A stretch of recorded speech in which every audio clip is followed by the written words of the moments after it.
on Sunday? Whatever I'm asked to do, I'm ready to do. Does the 4,000-yard mark mean a lot to you? No, it doesn't. Not at all. It doesn't define me at all. Drew, what's this team's motivation this week? Just having already secured 2 of your goals as far as division and home field. Well, obviously, when you look at the goals that you set prior to the season, you talk about winning the division, and we were able to do that a few weeks ago, and then putting yourself in the best playoff position, which obviously getting the 1 seed is significant. So I think there's that balance. I mean, you have to have that vision from now until our first playoff game. And so, what does our preparation look like? What do the practices look like? Obviously, we still have another preseason or regular season game, and so there's guys that obviously need rest. You'd like to give more guys rest than you're going to be able to in a situation like this. But bottom line is you're still playing to win. You're still playing to play well and be efficient and do all those things the right way. Even though none of us really know how this is going to play out yet in regards to playing time. So we'll just have to wait and see. But we're putting a good game plan together, and we're going to play to win. Drew, how does it affect you as a player when you see what the organization has done the last couple of, off seasons to kind of put you guys in this kind of position, whether it's getting to Mario or moving up the draft and Marcus Davenport, what they're willing to do? Yeah, well, you're trying to put together the team that gives you the best chance to win and win a championship. And look at our draft classes over the last couple of years. Look at the free agent acquisitions we've made, and look at the development of those young players. And so Mickey Loomis and our Jeff Ireland, our entire scouting department deserves a ton of credit, for the research that they did in order to find the right guys. And then obviously draft day is always a crazy deal, not sure where guys are going to land or who you're going to have an opportunity to get, but our ability to go out and get not only good players, really good players, but great guys, great people, great teammates. I think that's what's allowed us to build the locker room that we have here. And there's a lot to be said for that. When you come to work every day and you come with a mindset and a work ethic that you don't want to let your teammates down because you care that much about them, that's the first step to being a great team. Drew, does the franchise record for victories mean anything in this locker room? There's 114. Yeah. I mean, you try to win them all, But you don't get in this position. Yeah, you're right. You're right. You don't. But is the goal to win the most games in franchise history in the regular season, or is the goal to put ourselves in the best position come playoff time? So I think we know the answer to that question. Again, none of us know how this is going to play out on Sunday. Of course, I think efforts are going to be made to, rest guys where appropriate, right? And make sure that they are as healthy as they can be for when we're playing for keeps, right? Because we can't move up or down in regards to our playoff position at this point. We're where we want to be, but we are going to play to win. So whoever is out there, whenever they're out there, we're playing to win. And to get 14 wins would be significant, yes. Is it kind of a weird scenario? A good weird, but kind of a yeah. No, it is. It is, and it's a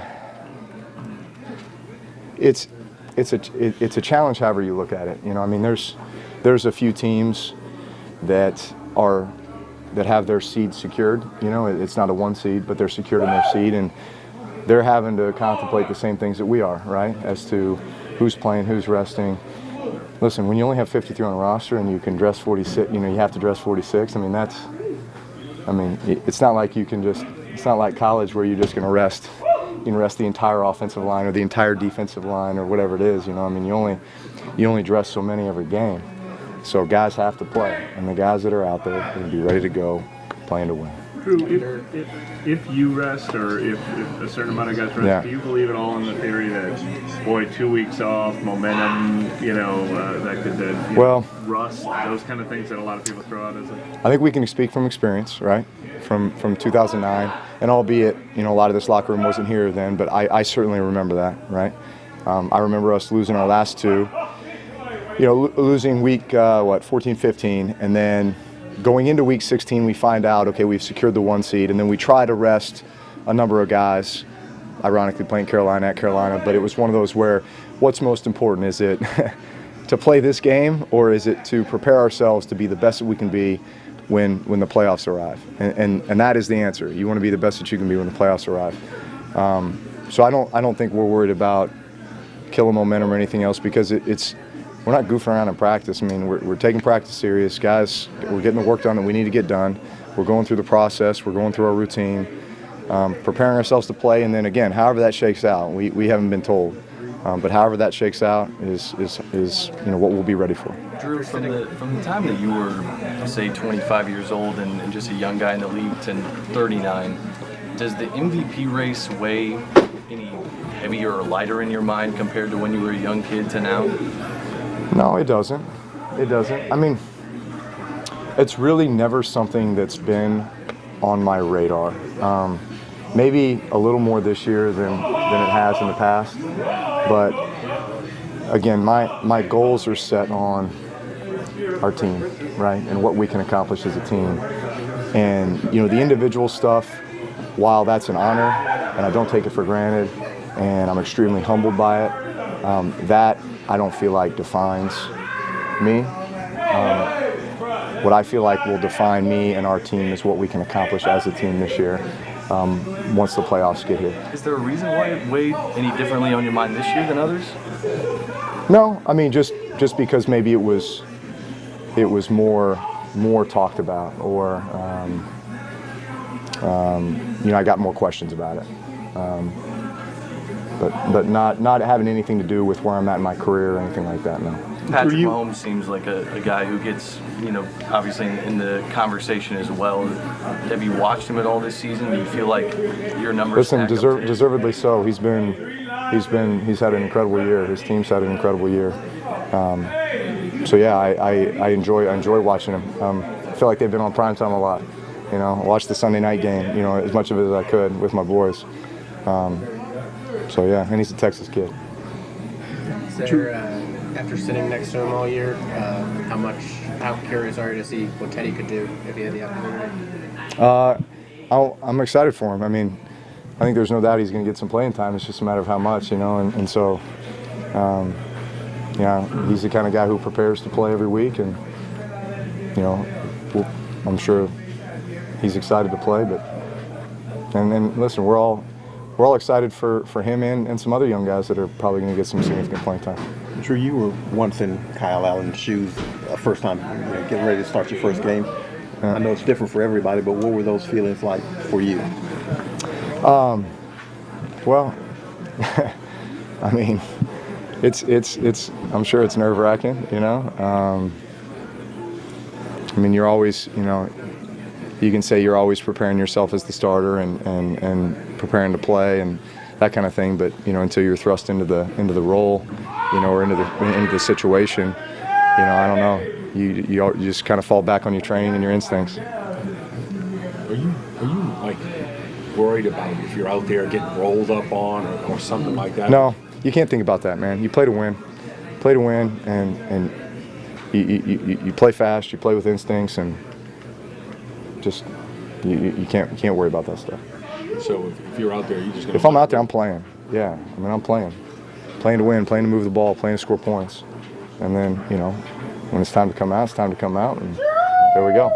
Seeing what this team has done this season, is there an itch to get to the postseason and be able to have that chance at a Super Bowl? Well, once you know where you're going to be, I mean, typically, you're fighting, and then it's not determined until the final week. I mean, very few times. I mean, I'm finishing my 18th regular season, right? And I think only 3 out of 18 years it was actually secured as far as our playoff seeding, going into the final week.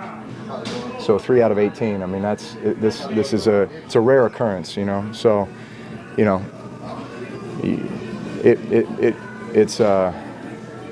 it's weird to know that you might be playing just a limited amount of time, And again, I don't know what it's going to be, but different than the outcome of this game is going to have some sort of bearing on a playoff picture. When did you find out? I'm not sure, honestly. You noticed? Talk to Sean. We tried. I'm sure you did. You noticed how few penalties the O-line has gotten this year? I guess I haven't really kept track, but I can't say enough about those guys. Not just that statistic, but just the way that they played as a group, and especially at times when it's been a little bit in flux, and guys have stepped up and played multiple positions and just done a tremendous job. Is that how much of like a hidden factor is that to the offense? Oh, listen. No, it's huge. It's huge. Because all the conversations we've had when maybe we haven't played as well as we wanted to offensively, what have my responses been? Well, we got into some third and long situations because of negative plays or penalties or what, right? So anytime you can avoid those things, then you're probably playing good, efficient football. Drew, this is a little off topic, but do you know Sam Ellinger? Yeah. Just talk about Yeah. that a little bit, and will you be able to see him while he's Yeah, so Sam Ellinger is quarterback at University of Texas, went to my high school. Man, he's done a great job. I've been really excited for him. I met him when he was in high school, going to Westlake High School, Austin, Texas. They actually played in our 7-on-7 tournament out at Disney Wide World of Sports. Man, he had a heck of a high school career. I've been rooted for him. I guess this is his sophomore year at UT. Man, they've had a great season. Obviously playing against a great opponent in Georgia here in the Sugar Bowl. So, yeah, I'm always rooting for him. Will you be able to communicate with him at all while he's in town? That actually reminds me. I did intend on reaching out to him. So yeah, I will check on him. Tell him I'll be watching. Drew, you guys set all those yardage and records in 2011. And Yeah. all those offensive records. Yeah. If you were making a case for this offense, anything it's better than any offense you've been a part of, or anything, what sort of defines? Well, I think it has elements of that, And again, the story's not complete yet. There's still chapters to be written, but man, you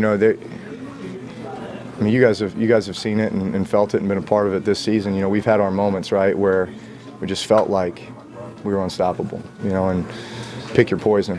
A lot of guys, a lot of places where the ball could go, a lot of guys that can make plays, certainly starting with the guys up front. And again, you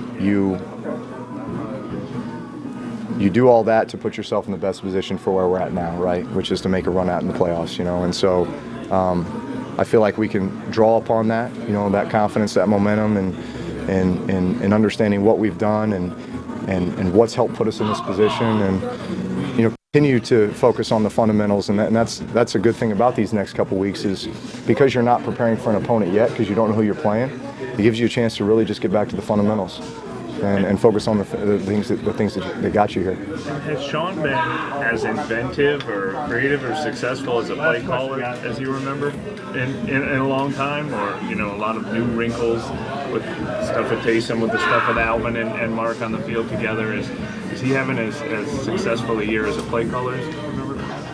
Yeah, I believe so. Absolutely. I mean, I feel like we're always trying to say at the forefront of our innovation and creativity. Listen, we certainly steal our fair share of ideas, but I like to think that there's people out there stealing our stuff too. I know they are, because I see it on Sundays when I turn on the film. But that's what's fun. That's what's fun about this is in the game planning process, you take the pieces that you have in place and the weapons, and it's like, well, what if we put Taysom out here and throw him a screen? And what if we put all three of them on the field at the same time? And what if we do this? And what if we do that? And it's fun. It keeps it interesting, keeps it exciting, keeps those guys engaged, and gives you something to look forward to on Monday morning when you turn on the film. All right, guys.